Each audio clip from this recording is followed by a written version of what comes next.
Welcome to yet another episode of our film talk. Today with me again, Michael. What a surprise. Hi. Haven't seen you in a while. Yeah, that's for sure. COVID doing its job, right? Exactly. Yeah, Michael, as always, introduce to the audience the films we're going to talk about. So we have three different classics, but classics to their own right. We are going to talk about Oldboy because we both recently saw it. Josh saw it again, so we have like a first viewing perspective and a second view perspective. And then we're going to talk about Social Network. And because of how much of a dumbass I am, we are going to talk about Clockwork Orange again. Don't Uh, be so harsh on yourself. yeah. So for context, I I didn't record the episode, so we started again. Anyway, so let's talk about Oh Boy. Oh Uh, boy, alright. You didn't. You enjoyed the film, but not as much as you'd expected, e- right? yeah. I mean, we both saw like the score on Letterbox, right? 4.3. That's really high. It's mind-boggling to be It's honest. it's mind-boggling high. Uh, Actually, in the after I've seen some analysis videos, I've actually became more compelled to maybe give it a 4. So Oh, yeah, indeed. Nice. That's maybe good. yeah. Maybe okay. To recap shortly, so we are uh short summary might be nice.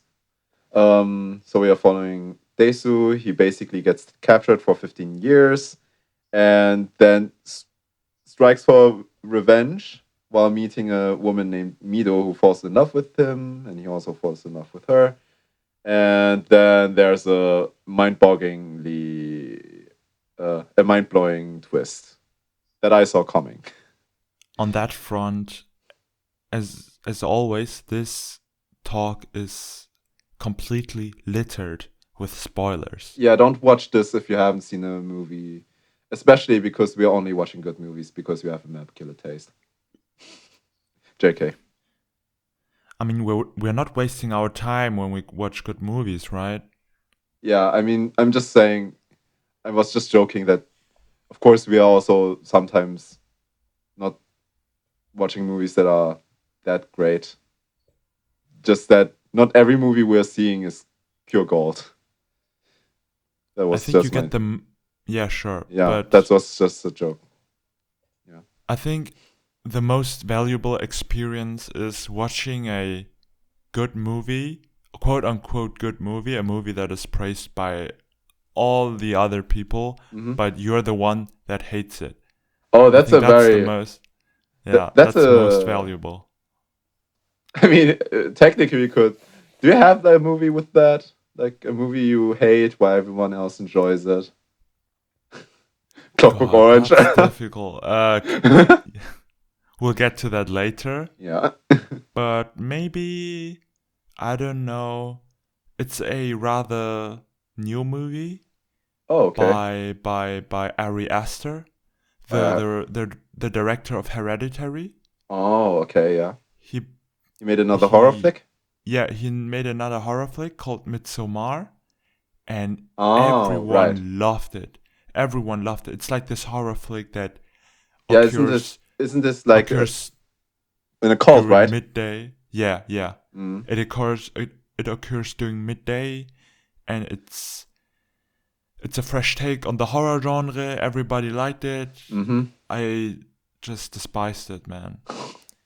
Okay. Maybe when I finally get my turnaround, Midsummer, we could talk about it in another Yeah, episode. That would be definitely interesting. but let's get to Old Boy. Let's get Yeah. to Old Boy. Yeah. So, I mean, we've both enjoyed it in general. You enjoyed it a bit more, as I think, though I'm compelled I to give it maybe a higher rating. I think I had the same reception the Hmm. first time I watched it Yeah. because the melodrama in the end just really it really plagued me somehow. Okay. I You mean, mean Korean like, films, yeah, it's very over the top yeah. and And emotional, I guess. Yeah. what do you expect from Korean films? Uh, Parasite. Melodrama. I mean, okay, Parasite is an exception, Yeah, I'm just joking. but most Korean films, especially thrillers and horror films, do contain a considerable amount of melodrama. Yeah. And in Oldboy, that was kind of too much in the end. I'm not okay, yeah, I can understand your point of But view, the but acting is really great. yeah, the acting is The good. acting is really great. It saved the. It didn't really save it, but it amplified it. Aber But but it, yeah. Honestly, it compensated the melodrama. a bit.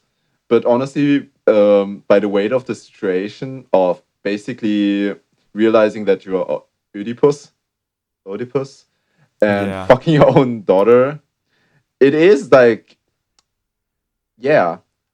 I mean, we can talk about it. I have many things to say, kind of, because You there were watched. I've Yeah, you. I've watched some analysis videos, and I have to say, I didn't like the first time I watched it after both seen it. I was like, "There's no deeper meaning to this, right?" And honestly, I see this movie now from a bit of a different light. I mean, from like the surface level things, that it's very interesting because it's like revenge. It's like a double revenge flick because you are following this guy on a revenge, and but in the same time, the one he tries to get revenge on is the guy that got revenge on him. It's so Yeah, funny. it's a very interesting concept. That alone makes this movie kind of um, narratively interesting. Yeah, but yeah, I there honestly there are quite some things that are striking about this movie. Especially I've heard like you mentioned the color after we watched the movie. I've seen a very compelling analysis of it, of like the color symbolism, and yeah, some themes about truth and lies, and also some things that clear up the ending. Yeah. What what color aspect? Well, I mean, you mentioned that like cinematography wise, some of the scenes they have a certain color to them, right? So very prominent, we find the color purple, red, and green. And I've honestly that kind of Oh blowed my yeah. mind. Like the basically purple is supposed to like symbolize like cues or basically questions that Dae-soo, our main protagonist, should have been asking himself. Like for Isn't ju- example, yeah, yeah, isn't that just color theory 101, like assigning colors to certain themes yeah, in the but movie? I mean, I didn't pick it up the first time. It same, it was very subtle. Yeah, but yeah, exactly. And I'm just, it's amazing. Like, okay, let me just Oh, go now you're through it praising the film, right? a bit. Yeah, yeah, because this is kind of cool. For example, like the presents, the boxes that Lee, our antagonist, gives to Dae-soo. Hey, this time we actually know the names. um, Daeso, Mido, and Lee Lee. are the three Yeah. main uh, characters. Yeah. Characters. So purple basically um, res- is a color that represents like the whole like these cues, the questions, and also just I mean the whole incest thing. Because okay, so Daesu basically spreaded the rumors that weren't rumors, but yeah, that Lee was in a incestuous relationship with his sister, and during that scene, it's actually lit with like a violet hue, and the presents are violet, and yeah, Oh, all yeah, right, cool. and also like the presents, the boxes, they have like this pattern on them, and that pattern very much resembles like the shattered glass with which Dae-soo actually watched the incest going. Oh, that's very detailed. Yeah, I know, right? It's it's And really the f- cool. the funny thing is, when I think about it now, like purple, the first thing that comes to my mind when I hear purple and have to associate it with an entity, it's Hmm. probably like poison or toxic. Hmm. And in that sense, Zeus' path of revenge is like really he's trying to solve a puzzle, right? Yeah, he's But trying but to he uncover the truth. unknowingly, yeah, Yeah. but he unknowingly um kind of inhales that venomous, I don't know, venomous drive to his own demise. Mm. He's kind of blinded, right? He's Yeah. kind of blinded and really toxicated by his wrath, by his anger, Hmm. and his curiosity basically leads him eventually to his demise. But the thing Right. is, Yeah. the movie completely undercuts that theme because that's the thing. He gets hypnotized and manipulated. Well, okay, And that's actually also very interesting. and as Just yeah, proceed. yeah, and we're going to talk about manipulation, reformation, and um, Truth. and free will later on Oh, in a oh, Clockwork right. Orange as well. Yeah. But just in my mind, Dezu is robbed of free will. Like Yeah, I he mean has no he. other choice than do what he does, right? Well, I'm. I mean, of course, the woman, the hypnotizer, doesn't cast a spell on him to basically relentlessly pursue his revenge or something. But it's in his very nature that he does these things, and the manipulation techniques, the spells, they just help kind of put Desu on that right path, right? And I think that kind of takes away a little bit from that will of the character, which is Mm. tragic in my opinion. Oh, so you mean like the fact that in the movie he gets hypnotized to basically act the way he does sometimes. Um, that undermines his motivation a bit. Yes, Mm. yes. Yeah, it And to be does honest, play a I'm bit not a against the theme. A bit, yeah, and yeah. I'm not a big fan of the hypnotizing stuff. I mean, it's kind of just a tool, a narrative device, right? But a very interesting one. I mean, yeah, okay. It feels a bit like a cop out when it's revealed that. I mean, the Mhm. grand reveal is that basically Daesu and Mido were both hypnotized from the beginning. Mido was basically raised by Lee through hypnotism and is actually Daesu's daughter. Yeah. And And you, yeah, Michael, you caught it initially like from the get-go. yeah, I I don't know. You told me that there was a giant twist coming, and I was like, okay, there is this character that is like very young and could potentially be his daughter, and they say to each other, "Hey, have I seen you before?" And I was like, "Oh, okay." And yeah, that they So were. you're telling me that if I had not basically pointed out that there will be a big twist, you wouldn't I'm not think sure. of it? Maybe I would have. We will not know. This is the path you've led me to. God damn it. Yeah. Well, maybe still to come back to. I mean, the hypnotist didn't like completely rob him of any choice he had. I think only that he would get into that relationship. Basically, I think. Um, Sure, but isn't that like predetermined already? that he would get into a relationship with his daughter.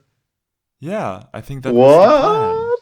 I mean, yeah, it Had was the plan. It was determined by Lee, yeah, but through hypnotism, right? Like yeah, if through he, hypnotism. yeah, So he's robbed of his free will.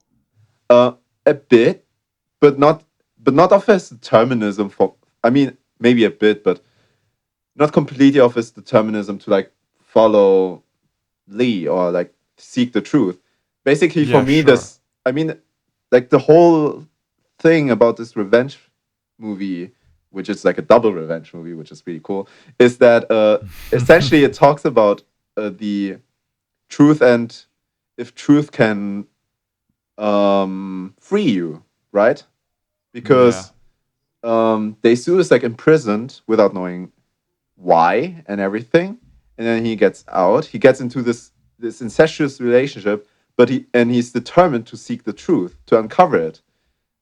Lee also like in the movie he says, "How is it in a bigger prison, Daesu, and everything." So Daesu just thinks to himself, "Okay, basically because I'm still imprisoned because I don't know the whole truth. I don't know why it happened to me." But in the end, he just kind of realizes, or because of the revelation, it turns out Yeah. more or less that the truth like imprisoned him more. That ignorance essentially was is bliss, right? Like this Yeah. common phrase. That's kind of the point of this movie. That sometimes truth Being yeah. won't free you, and it's especially tragic in the end. Like the hypnotist talks about, okay, so there are two sides of you, they sue. If I like do my hypnotism thing, I don't know what exactly it was.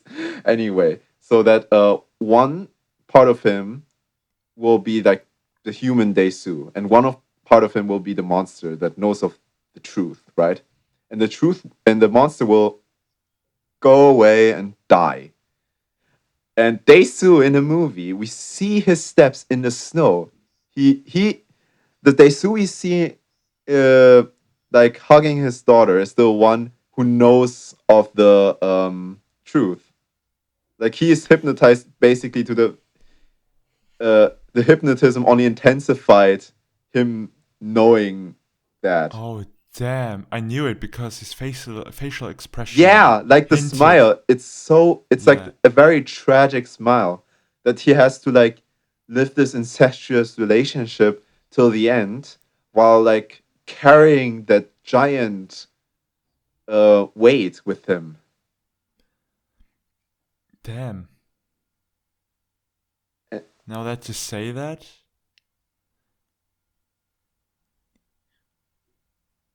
but to add to that, I think they did a great job with the hypnotist lady in the end, by giving basically the zoo a choice, like a final choice. What does he value more? Yeah, like you I mean mean, the choice isn't as clear as many think, right? Because there are benefits to both decisions. For one, okay, you can forget everything and just basically start a new life. mm, But what's going to happen ultimately is that you know, so before you basically decide, you know you're going to have like intercourse with your daughter if you choose to forget that you had intercourse with your daughter. On the other hand, if you still hold on to mm. that memory, you can perhaps kind of prevent further intercourse in the future. Well, But that's kind of the yet you have to but uh, yet you have to bear that burden for yeah, the rest of your life. yeah, that's kind of the dichotomy with Daesu. He is in a position where he kind of knows that, well, he lusts for his daughter, so he can't act as a father figure, but he can't act as a partner for her Mm. because he knows of the incest. So it's like this Yeah. big dichotomy. Still, I have to point something out there, which also plays into the whole color thing. Do you remember the guy at the rooftop that committed suicide? He had a purple tie, and he said like the phrase that even though I'm a beast or something, uh, aren't I allowed to To don't be, aren't I to allowed to live? yeah, Or something along yeah. those lines. And in the end, that line is the one that convinces the hypnotist to actually hypnotize Daesu. So there we have like another one of Oh, these. It's a mirroring aspect. not just not maybe that as well, but also just like purple is also again prevalent in that scene with the tie. It's another one of these things where he that kind of influences his fate. You know? That's really interesting. Yeah, I mean, really look out for it. It's awesome. The other two big colors would be red and green. From the interpretation I've heard, green would represent like basically the road to the trick, and red being the trick itself. So, for Itself. example, the laser pointer Lee constantly uses, it's a green one, Mm-hmm. and he points to the Mm-hmm. thing that like Daisu has to do or something, and then you will find there are a whole myriad of examples where like red is the thing he's going for. For example, in the one scene where basically they captured Mido, you can see like this red, uh, not ribbon, you know, like there's a red thing there. It's very interesting how like this kind of duality between like green and red um, fo- is constantly there throughout the whole film as well. Wasn't the color green also very prevalent the within the prison cells in the hotel rooms? Ye- oh, that's probably true as well. I'm not entirely sure anymore. Yeah, probably. Either it was But red or it was green. That's what I really, remember. I didn't pay much attention to the colors. Yeah. But you asked me This about the is colors. And I was like, huh, maybe there's something to it. And then I've just, yeah, there's something. Oh, another thing.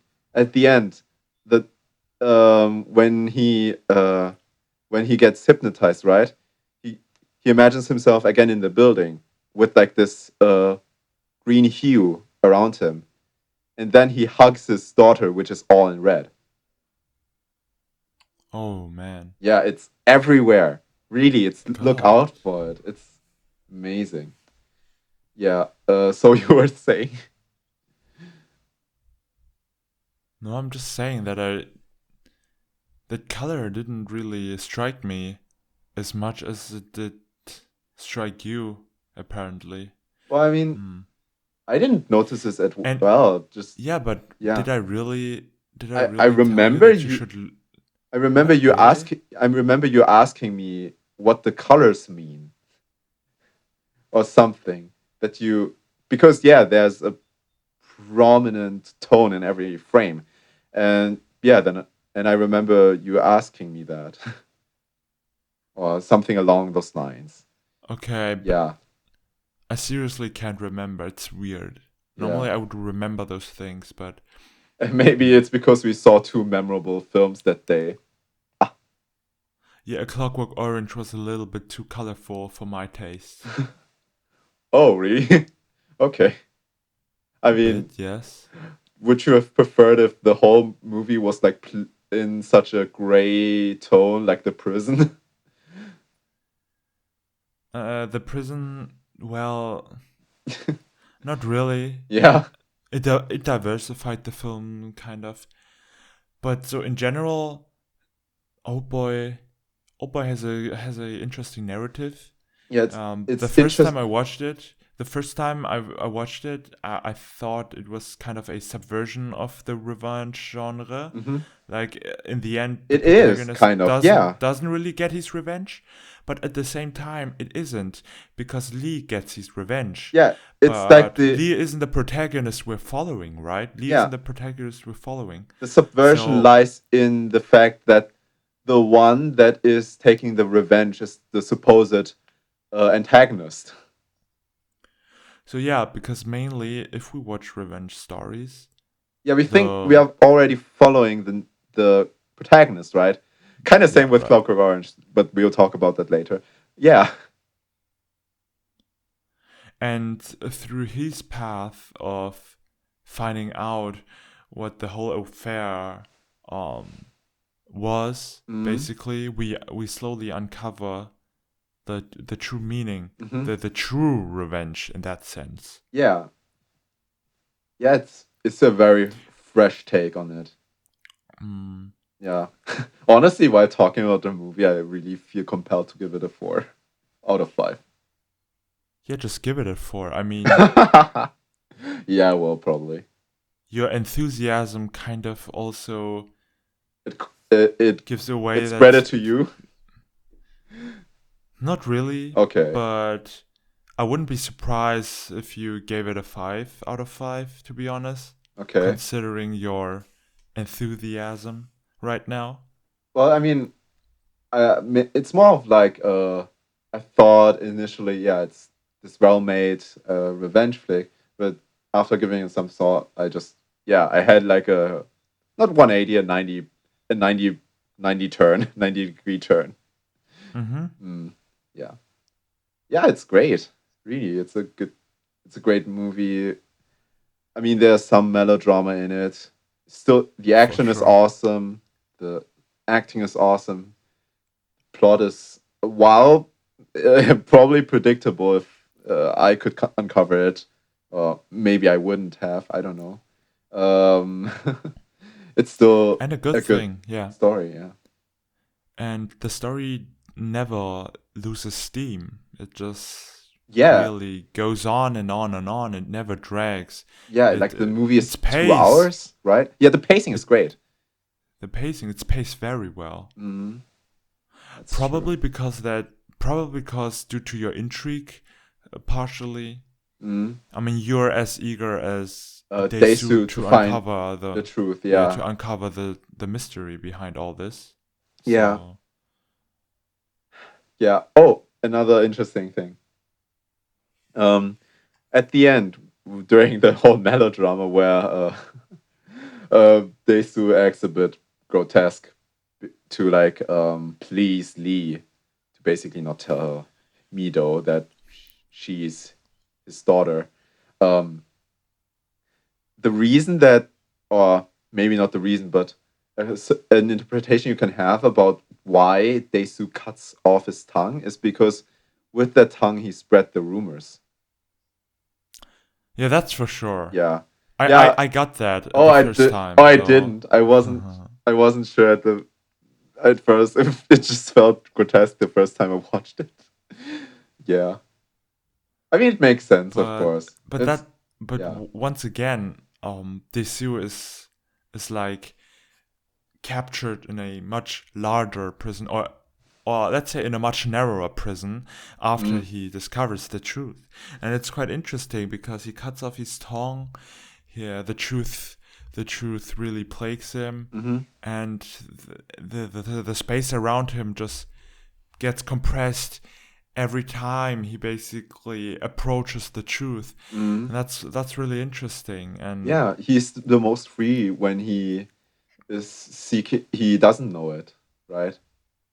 Well, yeah, yeah, it's so ironic. Like he yeah. is, in a sense, he has more freedom in those prison cells than he does unleashed, like outside of it in Mm, the real world. yeah. And now he's yeah. There's actually an interesting quote, or an interesting line in the film from one of the guys, from like the main leader of like these prison cells, these underground prison cells. He said that they find it so nice in their rooms that some of the people don't want to leave. And I think, yeah, that plays into your point. But yeah, I mean, those people are spared, are spared. Unlike Desu, and I Mm, mean, you get free food, you have a TV, you have no worries. kind of, I mean, yeah. I can get behind those people. Okay, I personally can't, but Yeah, I can see where they're coming from. yeah, exactly. I mean, like, Daesu's fate at the end of the movie, like, it's it's so much worse. Basically, like living his life in an incestuous relationship while knowing that it's incest. That must be hard. Yeah, and you Like, you addressed Oedipus before. yeah, I mean, yeah, it's kind of Then a retelling, right? A bit. it's a retelling. It's Yeah. it's I would even go as far as to say it's an adaptation somehow, a modern adaptation Ooh, maybe. that goes far. Because isn't like I'm not huge into Greek mythology as you are, but isn't wasn't Oedipus compared compelled or in a relationship with his mom, his mother, instead of his daughter? I think so. To be honest, I'm not very experienced as well when it comes to Oedipus, Pose on. but JK. uh, what I can safely say is that every tale in Greek mythology is a tragedy, and Yeah. those tales are like so perfectly suited for adaptation. Seriously. Mm. Yeah. And did Oedipus at the end cut off his tongue as well, or Oh, okay. I don't know that. Oh, It's I it's a question. Did he? I'm not sure. I mean, I remember one Greek figure basically um destroying his sight such that he can't see. Oh yeah. Wait. Wasn't that Oedipus? I'm not entirely sure. No. Okay, okay. Was that somehow related to homophaba? Oh, you mean you mean Oh like my god, this novel? yeah, that's an Yeah. X course. That's a big tangent right there.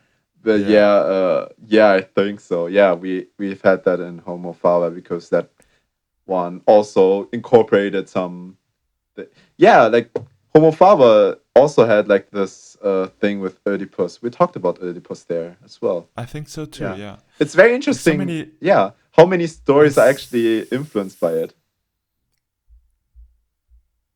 By Greek Greek mythology mythology. is really Yeah. interesting, It yeah. is, yeah. It's a good like it's a good art not architecture, it's a good foundation for interesting stories, I suppose.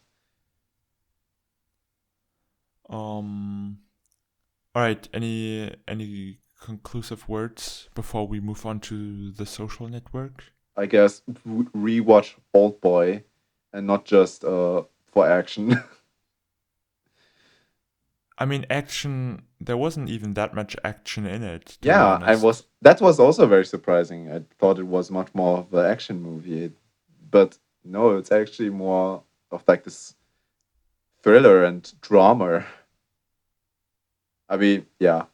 So the few action scenes we got, they were also very well made. I mean, They everybody were know. pretty outstanding. Yeah, like the whole hallway scene. The hallway scene is particularly glorious. Yeah, I mean, the more you basically so the less action scenes you incorporate, the more meaning, significance they hold, hmm and it just perfectly shows in Old Boy. Those few action scenes, they were pretty good choreographed, and that hallway scene, that one yeah. shot, It was great, like just this. great, really. You mean like this long take? Yeah, Yeah, yeah, one take, yeah. yeah, yeah. It's great.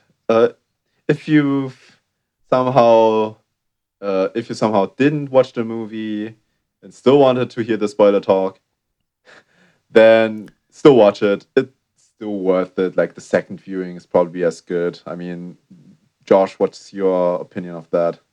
As someone who has watched it a Um, second time. yeah, as with every movie, you just get to discover more details.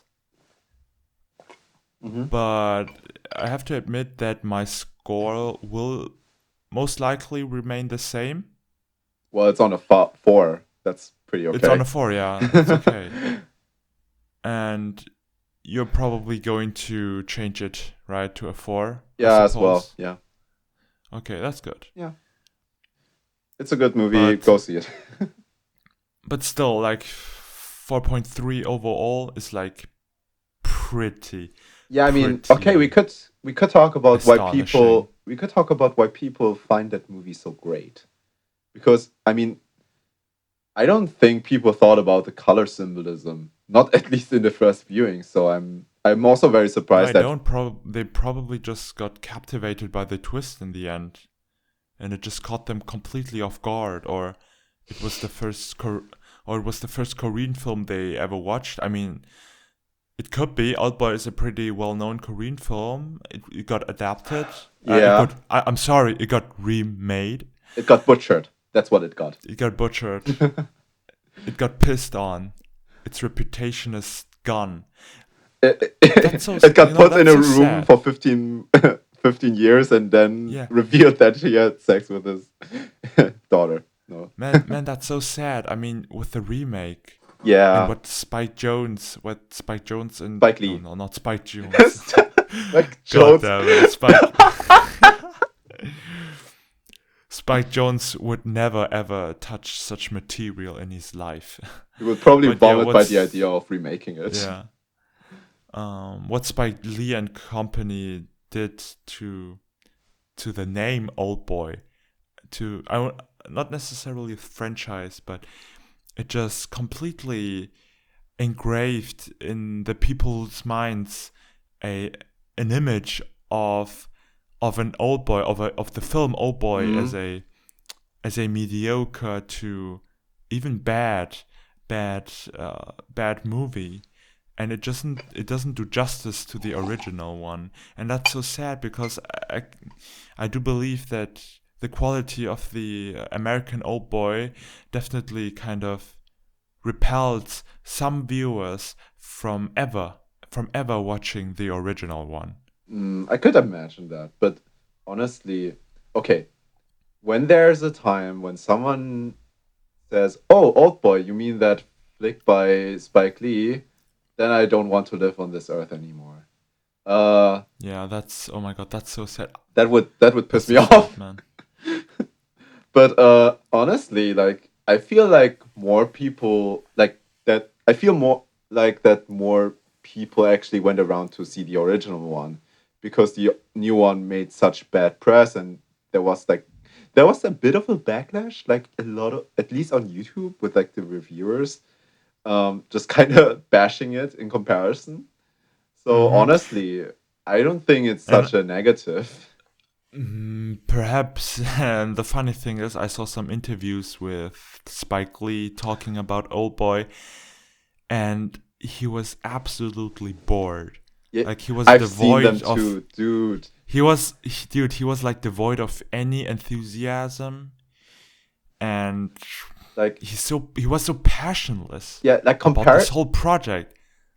comparing it especially with like him talking about something like I don't know Black Klansman. Not that I've seen it, but I've seen some interview clips. He's so passionate there, and Hmm. he's you can see in his eyes that he really wants to explain it. That he's very eager to.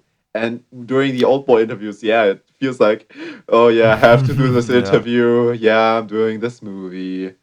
Like, God damn. but yeah, you have to watch Black Klansman one day. I have it on DVD. I can lend it Yeah. to you. Okay. And yeah, but come on, Black Klansman is like his passion project. It's his baby, Yeah. and I mean, that's just, he of course, this is the yeah he biggest contrast, but you can think of, but still. and also he wrote Black Klansman. He had creative freedom. He could navigate the plot to whatever direction he wanted. Well, I mean, unlike, was he pressured to make Oldboy? Why did he agree to it in the first place? Honestly, yeah, man, that's a mystery in and of itself. it's very weird. The world is a Let's cruel get place.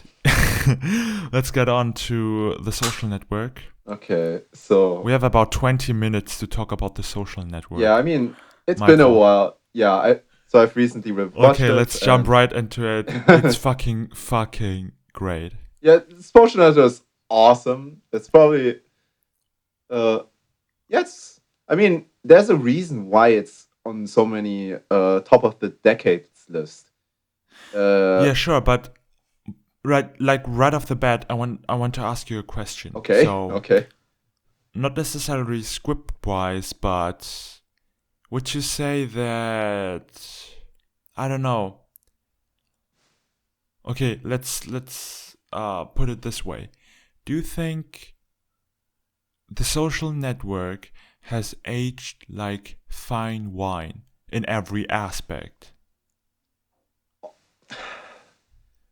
You phrased it in a way, I don't know. I mean, of course, it does feel it feels like a movie of its time already, which is kind of weird. Yeah, but the thing is, that's it's considered. What? Yeah, but it's considered to be one of the best films of the decade, and people still talk about it. Mm-hmm. Yeah, because to me, it's like it's like you look back at this movie, it does feel a bit weird because, for example, like 20,000 side views feel huge to them, and to us it feels normal. But honestly, it just feels like we went more into the direction that Social Network was heading in, and that's why I still wouldn't consider it dated, because it feels like a movie that predicted kind of this whole thing with social media and everything. Even though, technically the movie isn't even that much necessarily about social media itself. It's essentially it's a character study. It's a character study. It's like this about all these like drama behind the scenes. The character of Mark Zuckerberg, which is kind of fictional because apparently, like, the Social Network isn't very accurate, but Yeah, and I can believe it. I mean, you have to sometimes modify and tweak things to dramatize it a little bit more. Yeah, I mean, I just see it as a great drama that is also very, very much important to our times. When I last revisited The Social Network, I was really surprised by how much this film basically gave me that 2010 feeling, the feeling of the last decade. You could really, if you see The Social Network, you don't think, okay, it's a newly made film. You immediately think of the 2010s somehow. And that kind of threw me off, but the substance is very modern. It's very contemporary. Yeah. For instance, the opening scene the opening scene was the conversation between Jesse Eisenberg, aka Mark Zuckerberg, and Erica Albright. Erica Albright, Rooney Mara. Rooney Mara, exactly. But there was a sequence that felt so old school. It was like accompanied by some rock music. Oh, it just felt like, wait. What montage was that? Do you mean like the boat scene where, like, they are rowing against one another? Oh, no. That was that was immaculate. That scene was really good. No, I meant that scene. I I remember it now. It was the scene where Mark basically, or was it? Where he basically creates face mash. Oh, you mean like the whole thing where there was this club and this Harvard club that's very exclusive, and we have like this juxtaposition between Mark creating Between face smash parties. and like the party, right? Yeah, the parties and Mark creating face mash. Oh man, I think that was cut like a montage, but I'm not sure. yeah, it was kind of like a montage. I mean, I have to If say it's I not, enjoy that scene a lot, though. yeah, It's if it's not, great. but sure, but it felt kind of outdated to me. Definitely, there was a montage in this film that kind of felt outdated to me, and it happened in the beginning somewhere. Okay. But afterwards, I just really fell in love with this film again, Mm. and it really digs deep into one of the greater minds of our society. Oh my god, I said society. Oh my god, we live in a society. Yeah, we do. Anyway, yeah. Can we just? I really okay. I really like this. Love the score of this movie. Mm. It's so great. It has. Yeah, the score is great. It's not very The melancholy to the it, melancholy, and but the and yet like the staggering beats that like the I don't know what's the song called. Anyway, that like is accompanied during the party scenes, the party scenes. like the where the parties are taking place during that one montage we were talking about. There's a song playing in the background. Not in Oh, that yeah, yeah. that's I just it's just yeah. It's a perfect blend of like um it it's very electronically tinged and yet it feels mhm. so human and also gives like this No, it, I don't think it feels necessarily human. well like It's but the really main robotic. It's really hmm, robotic, and it reflects Mark Zuckerberg okay. in the end. I But mean you're right. It's human in that sense that it is but like melancholic yeah it's like because the cl- the piano what motif for example like the da yeah, da the da piano. da da Yeah, da. right. That's great. Mm-hmm. When I think about the soundtrack of The Social Network, I think about that tune, Mm-hmm. basically. But the melancholy to it just delineates how tragic, actually, Yeah. Mark Zuckerberg, depicted, of course, in this movie, is Mm-hmm. completely isolated from everyone. Mm-hmm.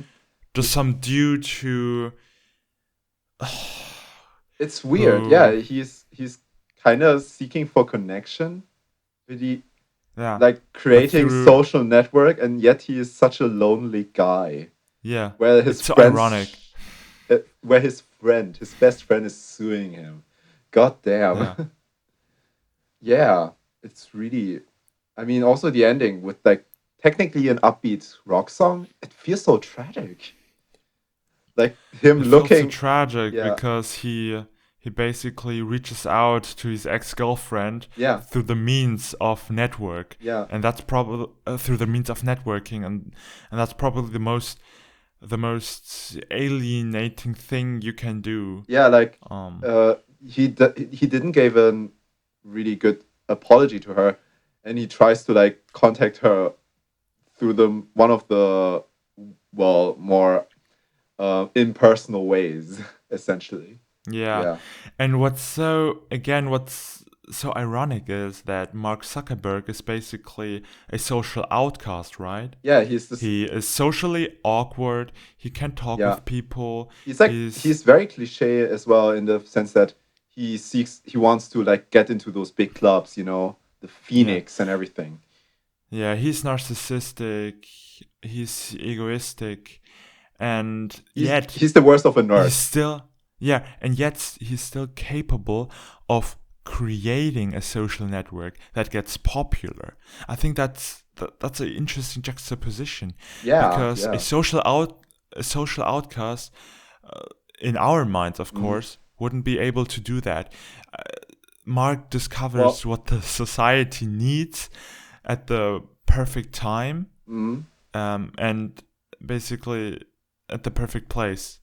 it fe- it also feels like he's seeking for a way to make it easier for people like him to like basically connect with other people with the social network. I mean, he's this Yeah, right. outcast. So on one hand, yeah, you're right. On the other hand, it's kind of his way of doing things, I suppose, or his solution to being an outcast. Kind of, yeah, Yeah. yeah. But like this whole movie, man. Mm, In German, you would say Intrigen. There are a lot of I kind of forgot what's this English. intrigues? You don't say intrigues, right? You don't say intrigue. Right. You say Uh, intrigues. you do? Oh Yeah. wow, damn. Yeah, okay, I'm stupid. Anyway, yeah, like the whole intrigues that are behind the scenes. It's it's weird. You know, you wouldn't think of a story about the social network to be that dramatic with all these traps and like betrayals along the way. Mm-hmm. It's yeah, the dramatization of this whole affair Mm-hmm. is probably owed to Aaron Sorkin at the writing desk And David and Fincher, yeah, David at Fincher. the And G, and yeah, so on that front, like David Fincher is somehow able to transfer yeah, his his skills in gr- like, he, eh, yeah, not necessarily his skills, but his gritty and shady, not shady, but his yeah, just he visual tends, style mhm. to this movie, and it's just fascinating Yeah, because it's such a natural. He does it in such a natural way. I mean, yeah, he comes from this background with like thrillers, with murder y- and horror. right, right, Seven, Yeah. Zodiac. What Well, did he wait, do? was oh yeah, Zodiac was before the Yeah, social network. Zodiac, He did Fight Club. He did. Fight Club, right? Oh And then The Social Network, yeah, which it plot wise, which like material wise, is completely different. yeah, and it's interesting how well he transformed it and kind of added his style to something that isn't like a word thriller or horror or anything. Yeah. But I think there are parallels like between his films because each of his films deals with a central protagonist that basically loses himself in a way, Okay. gets dragged into something. I mean, look, in Fight Club, Edward Norton's character Well, I guess spoilers literally, for Fight Club. yeah, for Fight Club, Seven, Zodiac, like his films always deal with obsessive characters. Characters Mm. characters that have huge passions, that have huge goals, and by pursuing them they either alienate themselves from everyone, they lose themselves, and in the end it's just a tragedy, right? Fight Club is a tragedy, Seven is a tragedy, Zodiac is a tragedy, and then comes Social Network. Well, I mean, he did make like the Benjamin Button film. Yeah, let's That. disregard it. God damn it. Why must there be a Benjamin Button film in his filmography? I mean, I've never seen Benjamin Button. I've seen clips of it, when I was smaller. I've seen Okay. parts of the film, but I don't remember much. Yeah, it's weird. Uh, yeah, I get your But point. just yeah, Yeah. right characters that get ultimately destroyed Mm, by their obsessions, and this is ultimately something that really compels you. mm, Not compels you, but it's really compelling. Like it captivates you. You don't necessarily root for those characters, but they just allure you, and it's just fascinating. Especially when it comes to the Social Network, it fits so perfectly in our generation, right? yeah. Yeah. And everybody knows Facebook, Mm, and it's so big. It was so big at that time. I mean, it's still big, yeah. but I think no one really knew how it got that big, how Facebook actually was established, the backstory. I mean, as we talked before, the social network isn't really a backstory to Facebook. It's really a character study, but through Mark Zuckerberg, Yeah. you get the backstory of Facebook. You get the struggles and everything surrounding it. Yeah. Yeah, I mean, what isn't to like about it? And have you ever noticed that the social network spends a large amount of time in courtrooms? Not in courtrooms, but like in conference rooms, Yeah, I where the mean, lawyers yeah. of Mark speak to the lawyers, for instance, of the Winklevoss, Winkelweihe. Winklevoss, Winkelweihe, right? Yeah, The plural. yeah. People call them Winkelweihe. Do they?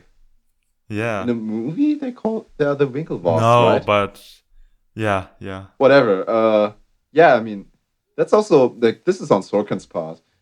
That like this choice to like basically letting the movie play out linearly while having these courtroom scenes interspersed. It keeps you very invested. Like Keeps you engaged, right? yeah, and it gives you the opportunity to also cut a bit. Like if you deviate from the linear storyline, you have a very natural way to introduce flashbacks. And it also puts causation, effect and causation beside each other, right? Yeah, it does. To show that, okay, every action Mark takes in the main linear timeline has a direct effect later on. And that's the courtroom scenes, right? Yeah. The courtroom scenes basically depict the consequences, the repercussions of Mark's actions, Mark's egoistic nature. It also really just like the fact, why would his best friend sue him? You don't know it at first, right? Yeah. Yeah, so it also just kind of keeps you invested in why that's happening, why his friend is suing him. And talking about that, like, goddamn, the shot where Mark says that, what's his name? Eduardo Sabran, yeah. was his best friend, and then we cut to this empty chair. This is so iconic, God man. damn, that's so iconic. Yeah, so much. There's so much like meaning in that frame. It's unbelievable. And yeah, I think this whole movie just delivers on that.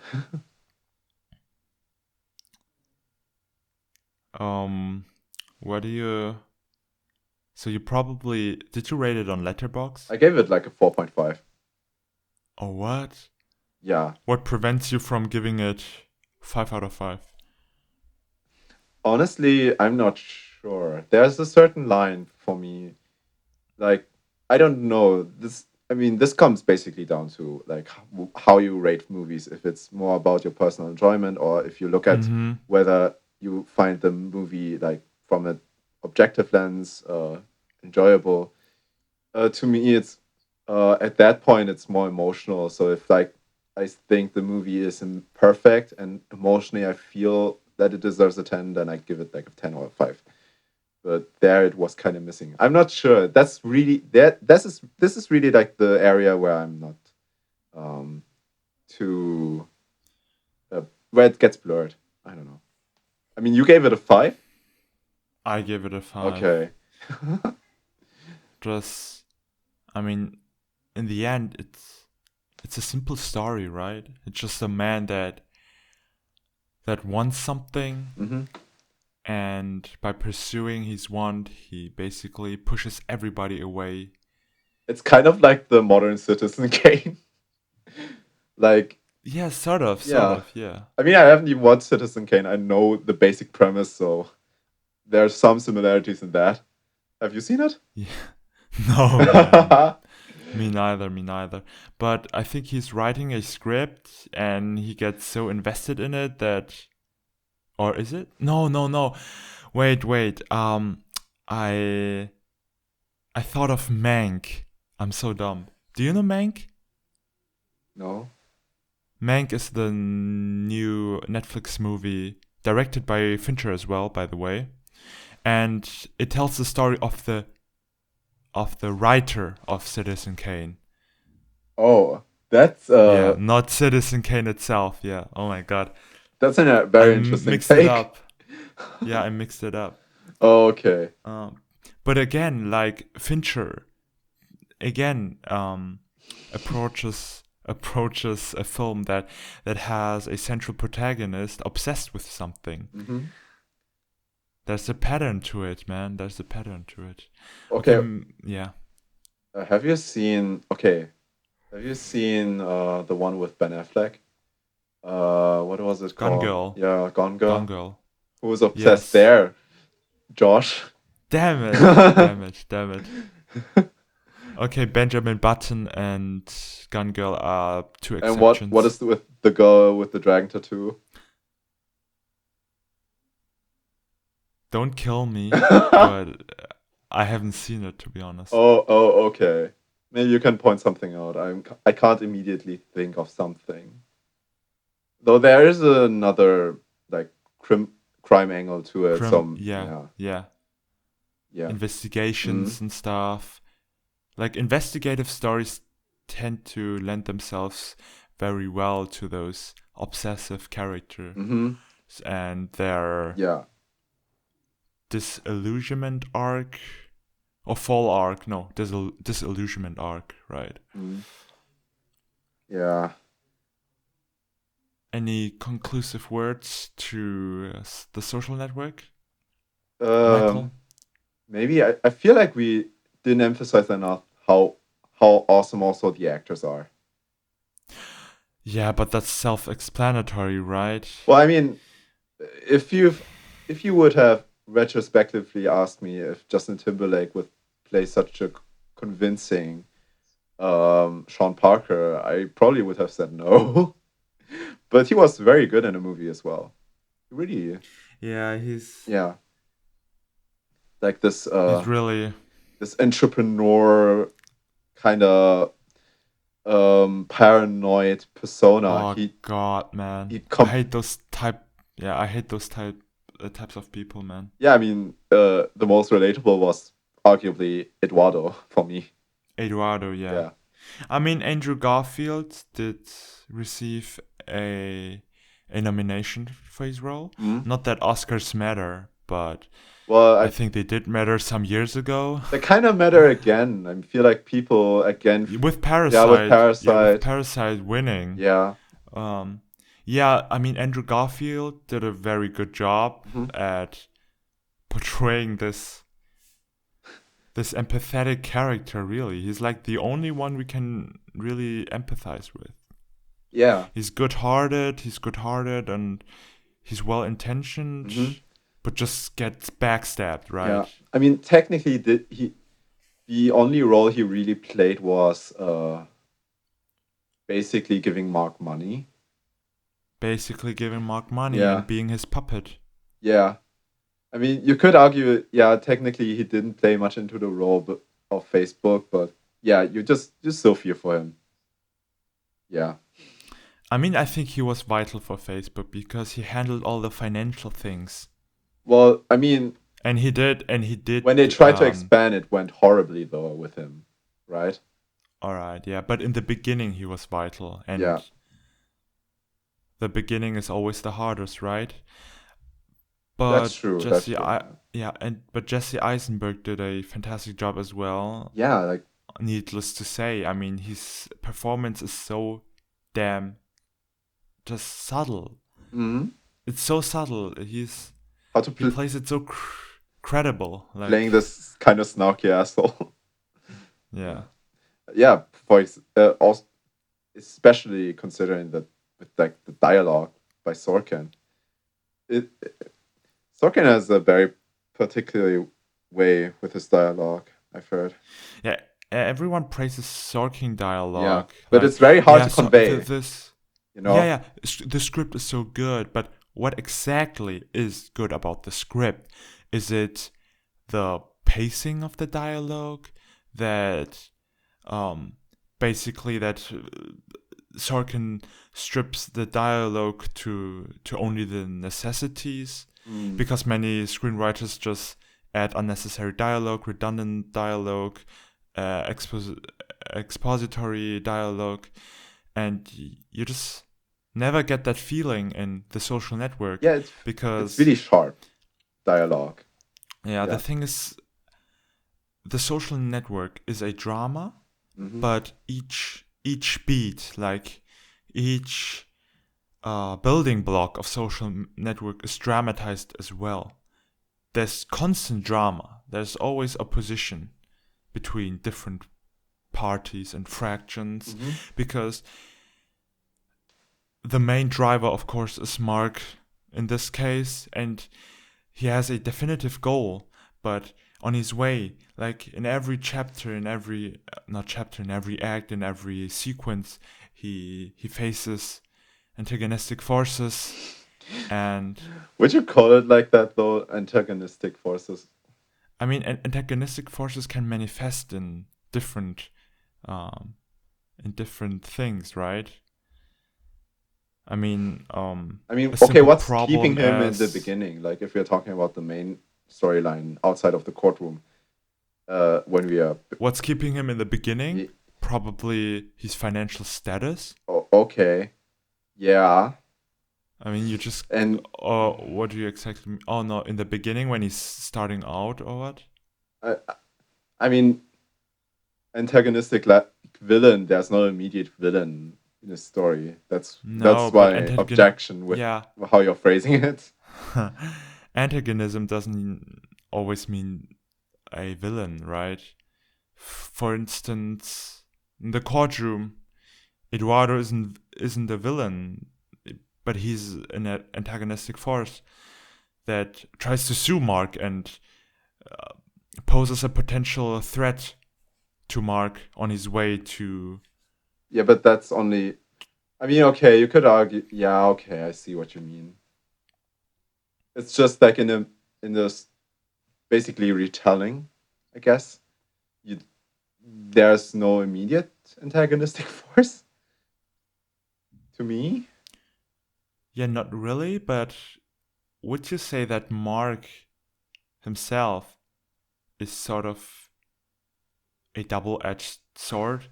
Kind of like the one aspect of him tries really hard to get to this goal, but the other side kind of makes everything difficult. The other aspect of him is like his egoistic side, and pushes everyone away in order to reach that goal, in turn endangering his goal somehow.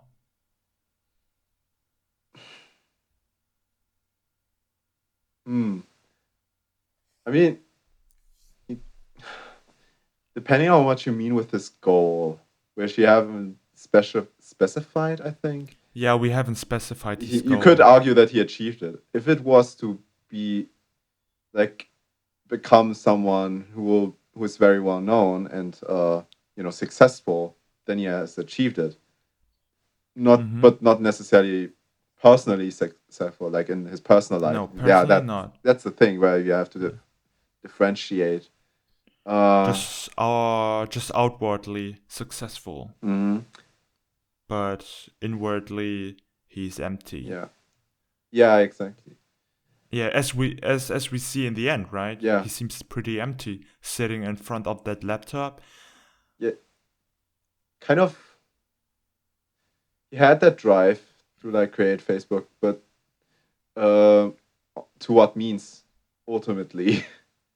Yeah, and what's so fascinating is that in the end he tries to reach out to his ex-girlfriend. Yeah. With Facebook, right? Yeah, we talked about it. Networking, and but before, he meets her right in the middle or something. Oh, you mean after the face mesh thing, yeah. Right, and he can't bring himself to apologize to her, like face to face in a face-to-face situation. Well, no, because he asks he asks her if they could have like a face to face conversation, but she insisted on staying with her friends. So I wouldn't say Oh, that. I mean, okay, then I missed that. you Yeah, could argue that Mark couldn't bring himself to apologize in front of her friends. friends. Yeah, Yeah, or to like have a moment of genuine um, regret about how things ended up. You know. and then he's just masking himself Mm, in the end. yeah. I mean, immediately after that scene, he kind of maybe it's just me, but I remember feeling that he had more of a drive to like create Facebook or like to make it more great. Yeah, because he realizes that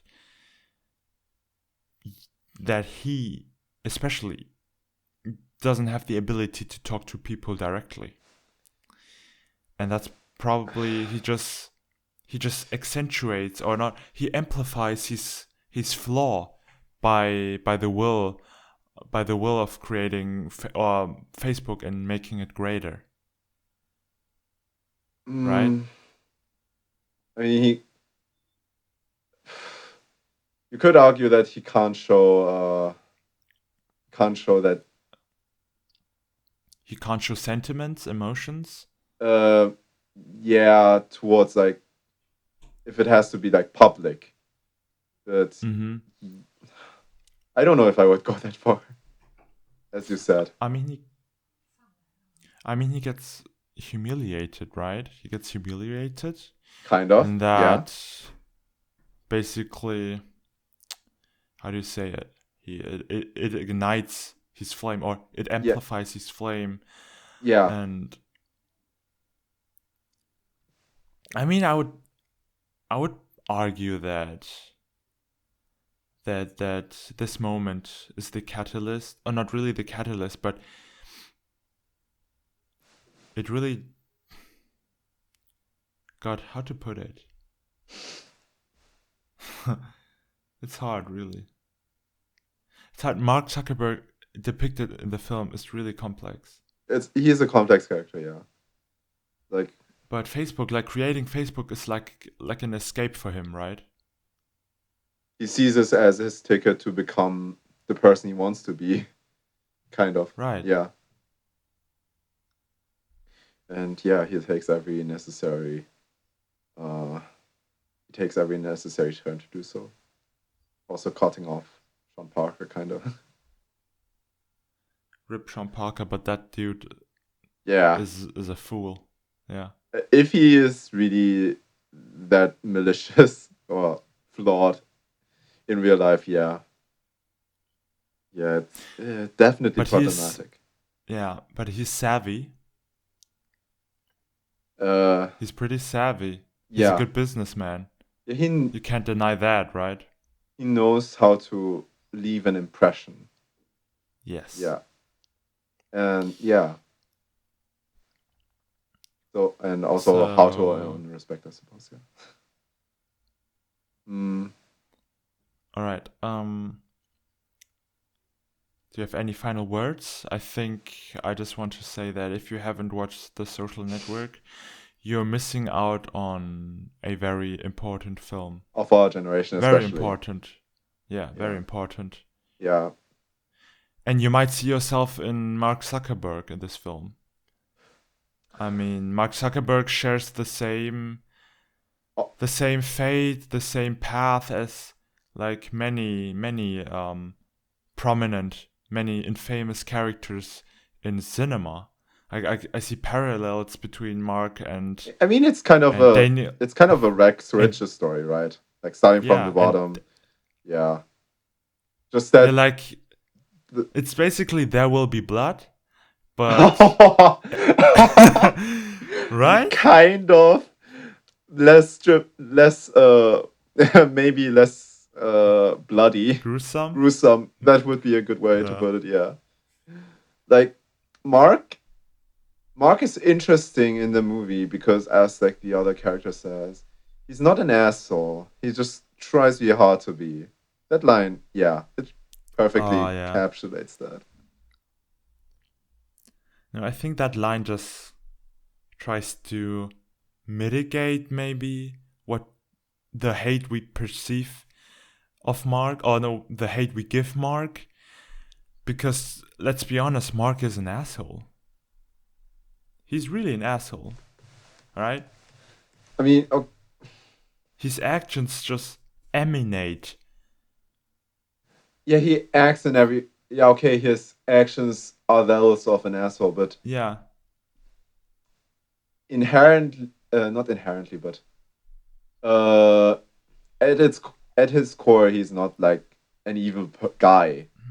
yeah. He just is very flawed in his way to kind of reaching out to people. Yeah, be social. But yeah, but even though his actions emanate everything we could think of, that could be assholish, Yeah. he probably, in his mind, it's probably necessary. Like, he is not aware that he's actually an asshole, maybe.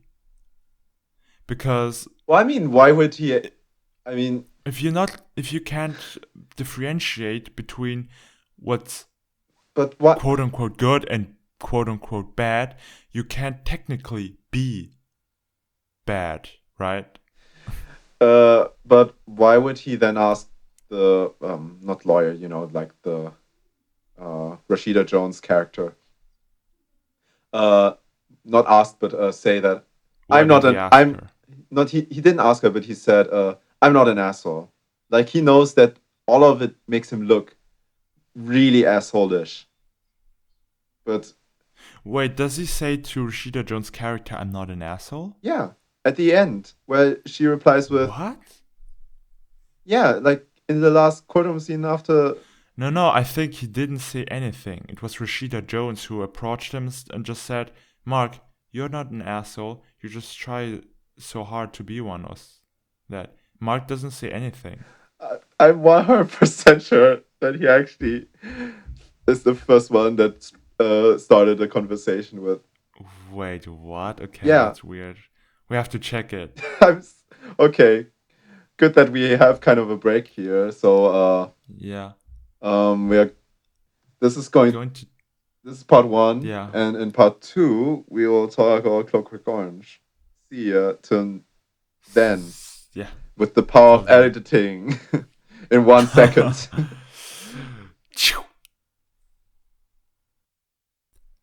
Swoosh, and we are back. As Michael said, the power of editing. Power and magic of editing, indeed. We both ate our dinner, and now we're ready to talk about A Clockwork Orange. Yeah, with full stomachs, we can talk about a movie that turns our stomachs. Oh my god. So we watched the film together, Yeah. and we mostly had same opinions that we actually talked about earlier, but Michael messed up. Yeah, as I already stated. I already confessed, Josh. Isn't that enough? Don't I have a right to live? No, you must be reformed. Okay. Well, but honestly, that's like the number one mistake when it comes to podcasting, right? Or recording in general. Not pressing play. Yes. Yeah, probably. Like if your audio is slipping and then the whole take is ruined. Even though we are not as professional, but yeah, in a professional scene, I think that would be very sucky. But whatever. Alright, should we quickly recap the film? Like a speed recap? Alright, I'll let you go first. Alright, so there's this guy named Alex DeLarge and his gang, consisting of 4 people, including him, and they basically wreak havoc in a near future. It's quite dystopian, and it could hence be considered a sci-fi. Have you considered that? I thought of it as a science fiction. Clockwork Orange, I sci-fi, thought of right? it as a sci-fi film. Yeah. And the first act basically just depicts the gang performing grotesque acts such as rape, theft, and Murder. once the film and murder Yeah. accidental murder Yeah. actually, and the main protagonist, the humble narrator as he labels himself, he gets caught by the police, Mhm. and the second act basically shows him undergoing a reform that is forced upon him, which kind of attempts to cure his illness and his tendency toward violence. And the Mhm. third act basically harkens back to the first act, only it is mirrored. So our main protagonist, Alex DeLarge, just gets beaten up by the people he beat up in the first place. And the movie just cycles back to Yeah. its initial state, which is represented by the mindset of the main protagonist. That's a rough summary of the plot. Like a Yeah. really rough summary. Yeah. Technically, you missed the part where he's in prison, if I'm not mistaken. Yeah, the Reformation Yeah, it also starts consists. with Yeah, starts with yeah. him imprisoned, and then with like the cure psychologically. So first, maybe it would be interesting to state what our relation is with that film prior to seeing it, because you actually saw like the first 30 minutes of it Yeah, I saw beforehand. yeah, and I find it absolutely grotesque. I think I said this like 3 times already, Yeah, it gives me but deja vu vibes. so you see the main protagonist, he's so unlikable. He's not an emotional anchor. If you're a sane person, you cannot identify yourself with him. You cannot empathize with him.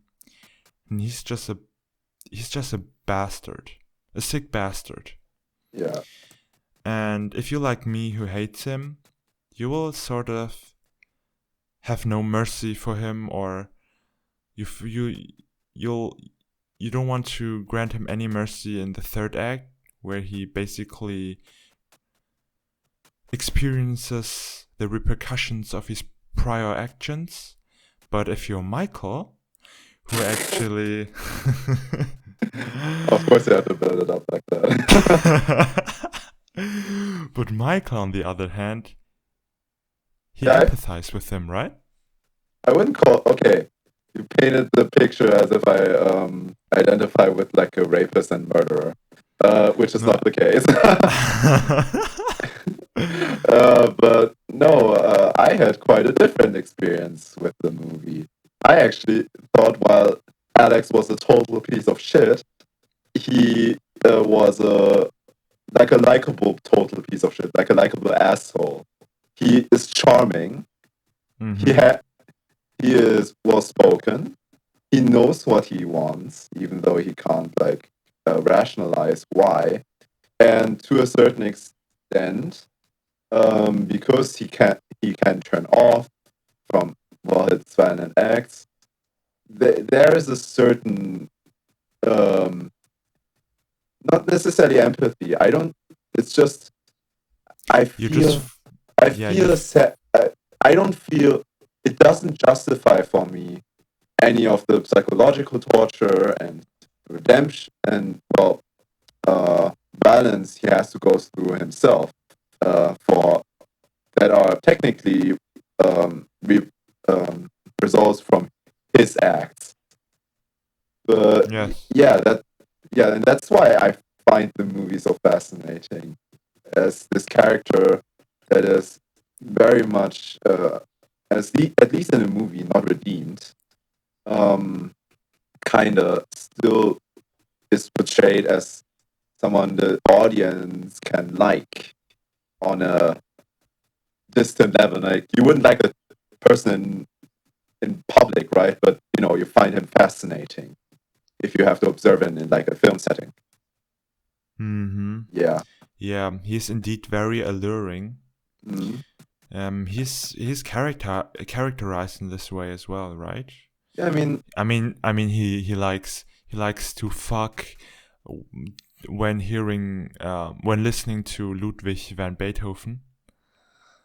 That's well, an interesting characteristic.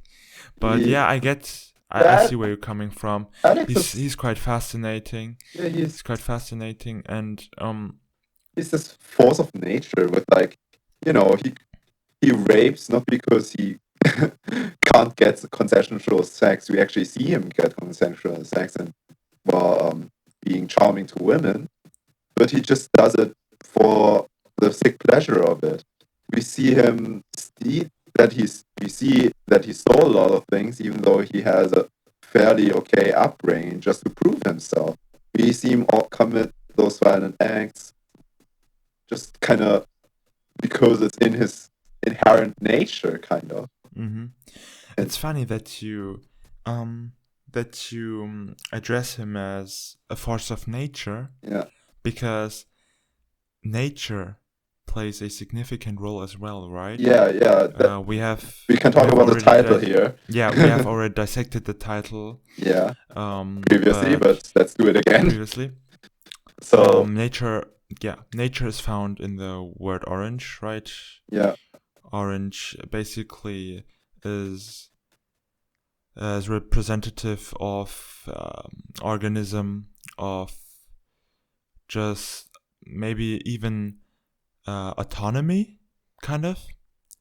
And a clockwork is the direct opposite. Yeah, the title is kind of this oxymoron, right? That programmed to do something. So you program nature. And the funny thing is, I think you label him so perfectly. He's really a force of nature. And in the second act, the government tries to inhibit this force of nature. The government tries to control nature. And as we all know, nature isn't so easily to be controlled, right? That's why in the third act, Alex kind of reverts back into his initial state. Uh-huh. Yeah, I want to go back to the title a bit. All right. Because the Clockwork Orange actually, the orange represents like the organic, the fruitful, and colorful also.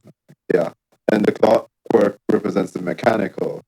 What the title kind of, which is also an oxymoron, kind of represents is just Alex as a person in the throughout the movie, because he is kind of this human being, this living thing that is a force of nature, and yes. Yeah, he then undergoes like the psychological torture and essentially is robbed from his will, his free will, his choice, and that's why where the clockwork comes in, the mechanical. He's kind of programmed to not act upon his instincts, his violent tendencies, which is very interesting, and also as a symbolism for the cyclic nature of like violence that is depicted. Yeah. To just extend what you just said with that we are at the end, we're again at the point where we started, because there was no reformation. Alex as a character doesn't inherently change. The reform they tried on him to basically make him a person, not necessarily a moral person, but just a person that can live in society, failed. And yeah. So now I've thought about a question. Okay. And we've talked about it before, I think. Could be. But we didn't even come to a conclusion on that. So you see, Alex just goes full cycle, right? Full circle, yeah. So inherently, there's no real arc to his character, right? Mm-hmm. There's no real arc, but something must have changed, right? Because it feels like that Clockwork Orange doesn't really, it doesn't advance in either its plot or its characters.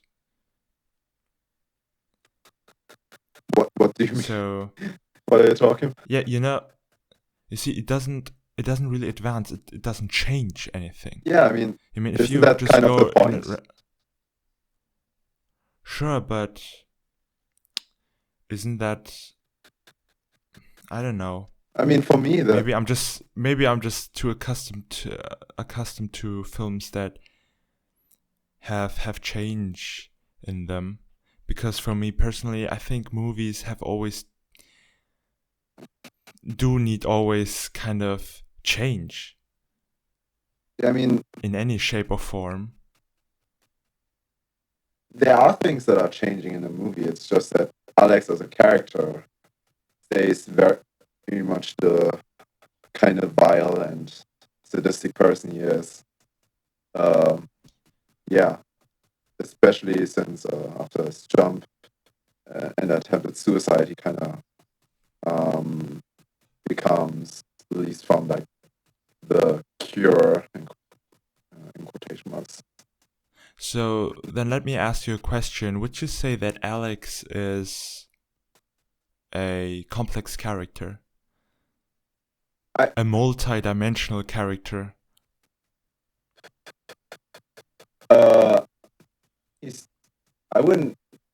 He's definitely not, he's not one note. He isn't just like this cartoony bad guy that just, is evil because of it, though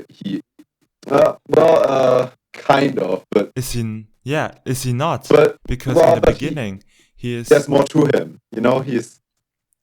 he can be, he does have like an admiration for art. He's very cultural, which is like, like a positive character trait that he possesses. He's also somewhat smart. He does. But Michael. Yeah. But the thing is, that's his characterization, right? Yeah. That's like saying, yeah, he has a nice car. He's smart. He's cultured. He's well mannered. But everything that's underneath him, like his true character, quote unquote, like what he stands for, his morals. Well, I think he does. Aren't they just really straightforward? I mean, he just acts on his irrational side. He's like a child, right? He has no ego. He has no super ego, as Sigmund Freud would say. He's just acting according to his lust, to his primal instincts. And isn't that kind of shallow? So I'm not trying to kind of put you in a corner or something, but I just find it fascinating how, in my mind, such a quote unquote shallow character, maybe it's only me that perceives him as shallow, but how such a character can be so alluring, right? Yeah. This to me in and of itself is very fascinating. Well, I don't agree that, I mean, you say that, like, I wouldn't compare him being well-mannered or, like, smart to him being, I would consider it more of a personal trait than, like, owning a car. No, I think there's more to him than you give credit to. Maybe I'm missing something. Yeah. But, I mean, we are both, just to, like, disclaimer, we are both not, we both don't have, like, a definitive answer on Clockwork Orange. Like, probably anybody. We're just throwing speculations out there in interspersed with our own opinions, as we did with our Tenet podcast. Exactly. Oh man. I mean, but that's fun. Yeah, right? that's a fun thing. If like everything was already predetermined and there was a definite there are interpretation, people. then it wouldn't be fun. Yeah. Yeah. I mean, there are people out there who say, "Oh my God, Clockwork Orange is like the definitive masterpiece of Stanley Kubrick," but they say everything is perfect, but there is not a perfect film out there, right? And underneath that perfect label, there must be some opinion, right? Yeah, of course. I mean, some interpretation. You can't just say, all right, everything that Stanley Kubrick does is perfect. Yeah. Because he's a renowned filmmaker and stuff. Of course, I don't think any of... And we're not sucking a stick. That's what we're saying. And people shouldn't. No, we're not. And so, I mean, if I had to summarize my feelings with Clockwork Orange, it would be like, what my first feelings after first viewing it was, really, I don't fully understand it, but it's just still compelling, and that's why I think that's what it makes it great, right? But even though you don't get everything, and especially because you don't get everything and not yet compelled by it, that's what makes a good movie, right? And and there's something more profound to that movie, something deeper you haven't uncovered. Exactly. And it's due to that curiosity that you get more compelled. Yeah. The thing is, you praised the cinematography, right? The use of the wide angles. Yeah. To demonstrate dominance. Yeah, I mean, I'm just for stoicness. Mm-hmm. Yeah. For example, like the shot at the beginning when they're in a milk bar with like these like kind of where everybody is just standing standing still, and like we have those statues that are very sexual, but yet have like a certain art, and yet have like a certain artistic side to them, a bit inspired as if they were Greek statues. It does give like a feeling of power there, right? That they are in the position of power, and which was also like mirrored later in the movie with like the torture sheet scene from the author. And throughout the movie it just has these kind of shots, also like the sterile look to it. I mean, the only shot I didn't really like was really when like they were in the car and it's clearly projected, but that's due to its real projection. That's due to its time. But I think it does look good. The movie does look good. Havoc. Yeah, the real projection scene was really kind of cheap. Yeah, that was cheap. I mean, Kubrick did it better in A Space Odyssey. I mean, okay, yeah. For sure. As far as I know, Clockwork Orange is actually somewhat low budget, so it makes kind of sense. Okay, it's low budget. That explains a lot, because I'm not a big fan of of the lighting and the production. I can understand that. I mean, some of it does look a bit flat. There are various lighting discontinuities I perceived throughout the film. Sure, that's a minor aspect rather, but still, sometimes it was really off-putting. And just, God.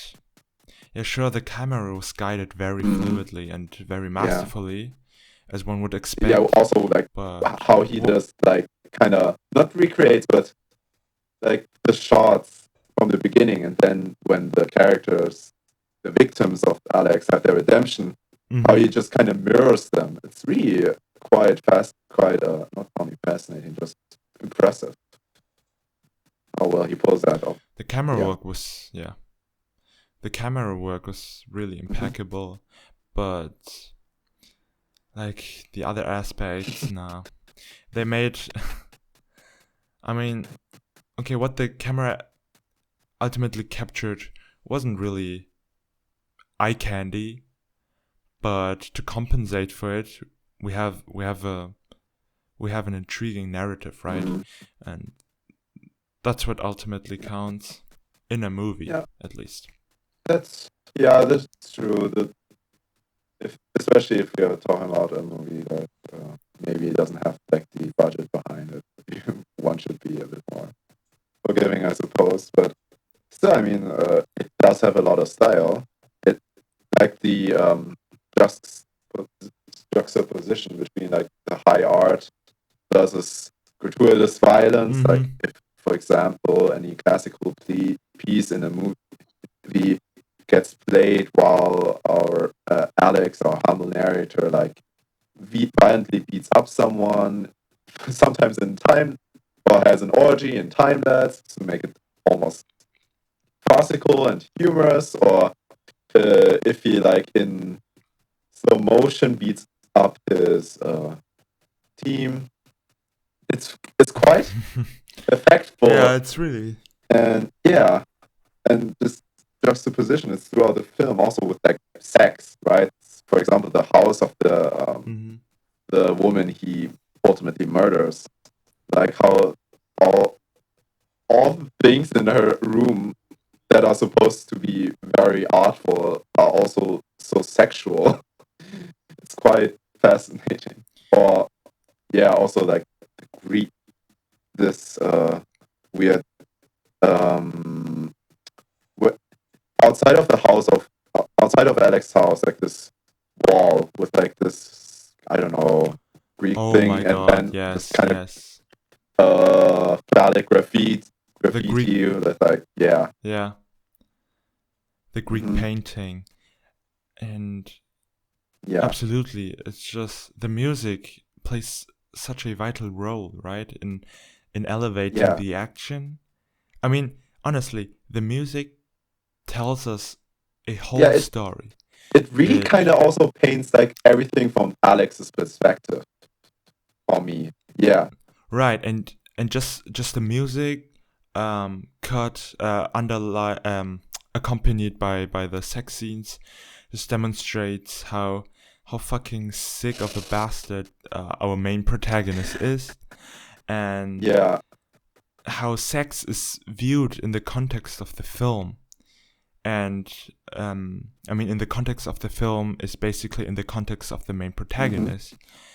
But and you said I think you pointed it out in the film during the watch that the sound mixing, I believe, was sound design. I'm not a sound guy. Was very well done. Like right. When the insertion of the sound occurred. Oh, right. During those scenes where, like, for example, the writer remembers that. Oh my God! Yeah. His woman was like ultimately died because of Alex's actions. It was really, really surreal, and what an experimental there. But it just really works to show like the horror. Yeah, and we get it. And they used it in such an excessive way that it almost becomes a leitmotif, right? You mean like that thing? You mean that? Okay. Yeah, a leitmotif. I wouldn't think of. Motif, I would think right? of like the Ninth Symphony more of as a leitmotif because it plays throughout the movie and has different meanings in it, kind of. Yeah, but also the placement of the music for instance, during the Reformation, closely after the Reformation, there's hardly any music. Of course, this is inherently reasoned by the treatment, where Alex is put under graphic torture, I guess, with Ludwig Van's music. And due to that, he's basically, well, he gets sick when he hears Ludwig Van's music. Yeah. So the film kind of explains why there's a void within the film of Ludwig Van's music, but in the end, the music basically reminds us of Alex. Yeah, I mean, it's kind of of Alex's initial state, right? It's basically Alex's theme for his tendency to violence. Yeah, it's his theme, man. And I mean, it makes, oh my god. At the beginning he just enjoys it because he's kind of this cultural fellow, which I also find interesting, that we have such an immoral person that is also that cultured, which kind of also implies that, culture doesn't make a person necessarily moral. And that contradiction for me at least creates that's depth exactly in the end in that character, but it's like a shallow depth, it's not like deep depth. This seems more like, okay, what kind of depth is this? Yeah, it's like a contradiction in his characterization, so it's not in his true character. It's in his character to be kind of interested in that. Why no, not? It's not really. I mean, his true character just longs for sex, and that I think you're oversimplifying. That yearning never changes. I think you're oversimplifying things. I mean, why can't he be just a fucking bastard that also enjoys classical music? Yeah, he can. He in fact is. I'm just saying that what he really deeply wants is just like sex, right? Rape, theft, all these superficial things. Superficial, sinful, and he never. Okay, yeah. And he never diverts from those wants, right? We even talked about it earlier. Like, after the reform, he's only physically restrained, but like his true character still wants it. But because of the treatment and of the experiment, he's not capable of doing that. Doesn't mean his true character changes. Yeah, maybe right. Yeah, there's a.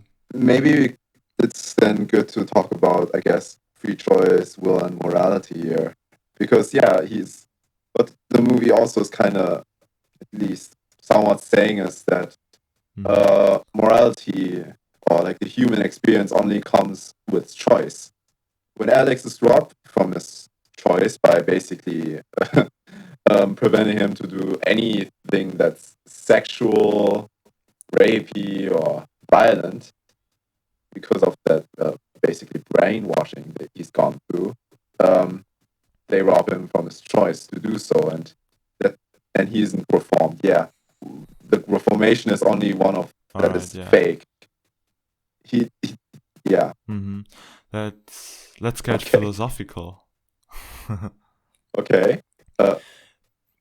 I mean, when he was reading the Bible, right? He envisioned in his head how he fought. Basically, he was a Roman. He was a Roman soldier that would also torture Jesus. Essentially, he's a very sick fuck. Yeah, he's a sick fuck, and god damn it, I'm just thinking of the scene, and it's very hilarious. Yeah. I mean, it's interesting, right? Like, this character he's so malicious, and yet it's so fascinating to watch him and his thoughts and his actions, kind of. I mean, he really is a child. He really is a child. I'm not sure. In the film, is he like 15? Oh yeah, we talked about this. No, he isn't. But in the film, Yeah, he but in the isn't. film, right? But in a, All right. Then he is a fucking man I mean, child. He's just a man yeah, I child, mean, a big man kind of does child. what he wants, right? Like, With no yeah. repercussions, no responsibility. Yeah. But yeah, we talked about that previously. That Alex was actually 15 in the novel, and even more of an evil character, Mhm. where the consensual sex he had in a film with those two women was actually rape in the book with two 10-year-olds. Yeah. Yeah, you can write that Yeah, stuff like you only in can't books. depict that in movies. And I think Kubrick was No. very much aware of that, and yeah, he made the better choice to like. I find it Kubrick. When we are now talking about the book, I think he adapted it like beautifully. As we've said before, you don't need to like make a straight up copy of the book, especially if it doesn't work on Zack Snyder. But yeah, and yeah, Kubrick's choices just make Alex strike that balance, at least for me, of being this malicious evil character that I still can feel bad for when he is brainwashed and tortured and robbed of his free will. I know that's not true for you, but I guess that's the divide that's also kind of wanted by Kubrick. But the more we talk about free will and Alex being a force of nature and ultimately restricted, I increasingly think of him as a representation of really nature itself, right? Okay. I know that, yeah, nature itself. I know that's Yeah. a far stretch, but just the setting as well. It's lawless. Yeah, I mean, we It's see that there are dystopian. also other gangs, not There's just Alex. Alex has his crew, and there are other gangs and crews out there ready to fight. It's really, yeah. But yeah, he's just. I mean, for me, like slowly he becomes he becomes an epitome of nature, really, and it makes sense in the context of the story. I mean, we humans, we tend to try to prohibit nature from unfolding itself, right? And that's what the government does essentially with Alex. Yeah. They try to keep his powers at bay, right? They try to control him in a way. But what ultimately happens is the more you try to control nature and the more you harm nature, essentially, the harder nature will fight back. Yeah. Okay. Right? Okay, that's a far stretch, but on a very abstract level, that could work. interpretation, Yeah. I mean, yeah. Ultimately, I just find it interesting how, like, yeah, Alex is this evil character. How should we treat him? What would be what is actually moral? Should we act like the victims in his like the victims, which are basically unforgiving, or should we show kindness to him, or how should we control him? How should we deal with him? It's quite interesting how it's shown, and how basically like unforgiveness, aka redemption, and controlling him led to failure ultimately. Yeah. Yeah. I mean, if the government robs them of free will, right? According to the priest, the government is basically killing Alex, right? I would say they are They're castrating killing a him. human They are being. taking it from him. Yeah, right? Yeah, they are taking from him choice, which makes us human. Yeah, that's the mechanical part. Yeah, so if we... Yeah. Man, so comparatively, I would say that Alex isn't even as bad as I Okay. thought. I mean, yeah, he didn't want. Yeah, he didn't want to actually now, murder him. Yeah. Because now I see the real villainy in the other characters, right? Especially in the government. Yeah. I would phrase it. Yeah. Sure, Okay. sure, What? sure. They have Not necessarily. I mean, right? they're also talking about. But, Oh yeah. For example, when you mentioned that scene with the priest, the government is like, no, just really okay, on a top level. They're good. They have good intentions. They want to stop violence. They want to introduce regulations, but their means are rather shady. Yeah, I mean, they're saying, okay, we are not interested in Alex being a moral person. We are interested in like cutting down crime. What a sterile look. Yeah, and context. And according to the priest, and in context of the movie, by robbing a person of his free will, you're essentially making him non-human, right? You're making him inhumane, and that's an act of killing. Right? Yeah, in my opinion, at least. Yeah, kind of.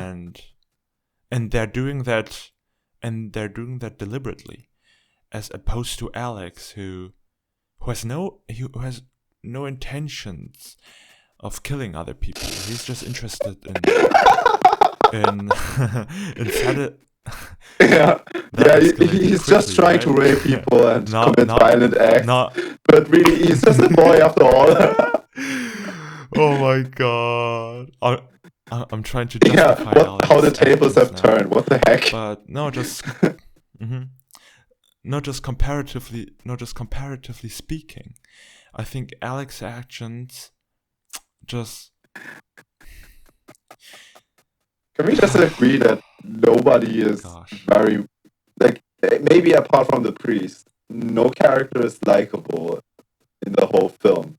Or maybe also Alex's parents are somewhat nice, but apart from that, there are no like good people there. Like, yeah, but are Alex's parents nice? Well, you could ask how they just cold they cold-heartedly replaced him. I mean, yeah, they didn't even have like the courage to say to him, "Yeah, go out" or something. But they did try to be nicer to him, and they visited him in the hospital. Actually, right? Only really like they were somewhat likable, though, you know, a bit cowardly. And the priest was, yeah, he was kind of a voice of reason with like the morality thing. But yeah, other than that, I mean, the government is portrayed as like this bureaucratic, sterile thing where it's more about actual punishment than actually reforming someone, and the experiment doesn't even care about the person becoming moral, more about him just committing violent acts, basically, yeah. And the government just tries to ultimately secure power, because yeah, at the end they try to bribe Alex and into basically saying, "Oh yeah, the government is my friend. They didn't mean to harm me." Yeah. So yeah, it's like.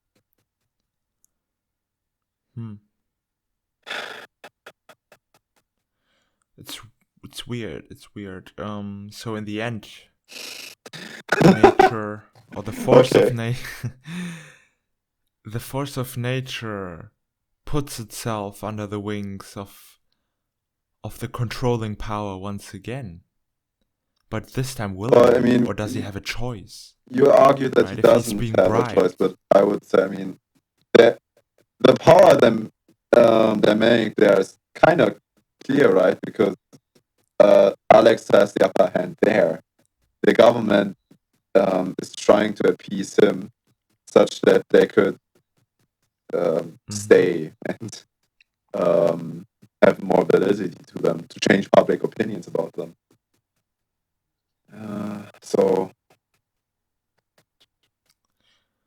So there are, beyond that, there are quite a few interesting things to mention that we previously didn't. For one, Alex's friends or ex-friends, former friends, who became police officers. What do you think of that? I mean, intuitively, I would just say that it shows how in this dystopian world, the government really isn't, or like the goons in the government aren't really better than criminals themselves. And also just after, following orders just to like gain as a means to be dominant, but like police brutality, right? That's interesting because police brutality. Coming straight from the underground. Police. No, it's quite interesting because previously they were basically guided by Alex, right? Alex was their leader, and with Alex basically they become these police officers. They're in need. They're in need of someone else to guide them, right? To helm them, and they perhaps seek guidance in the government. I mean, the police you could say the government, they right? think of the government as an excuse to commit violent acts. Excuse and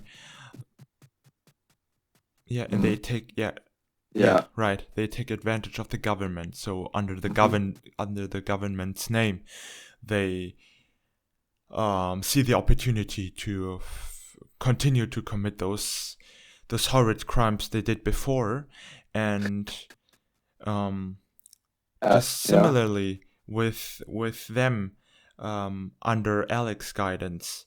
With Alex, basically, Alex in this case was also an excuse for them to commit violence, right? Because if one gets blamed for crimes, it's most likely the leader. In the end, when they when they betray Alex, it's also only Alex that like feels the repercussions, right?